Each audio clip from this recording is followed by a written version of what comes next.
kok kami nak tanya kok. Sama minum dua haban, gini-gini kan. Ada ni. Ada feedback dah. Feedback dah. Salam, ada perubahan selama ni kok minum dekat 2 tahun lebih dah. Jus haban dengan geli-geli ni selain pada jus semua sabun kok ambil. Tapi alhamdulillah berkesan dan amat terbaik. Baik lah. Terbaik.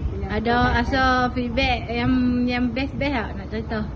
Dulu macam kok tak boleh makan sangat benda-benda yang berangin tu. Kalau ni alhamdulillah Nak makan apa pun boleh dah. semua tak ada pantang jumpa je lah.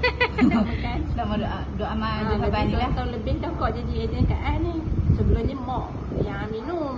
Lepas tu dah nampak dia ada perubahan sebab tu jadi agent kat Antu ni. Dah. Daripada kedai lama sampai kedai yang ni. Alhamdulillah kalau staff pun tengok tukar banyak. Oh lah, terima kasih kan ah. Okey. Assalamualaikum.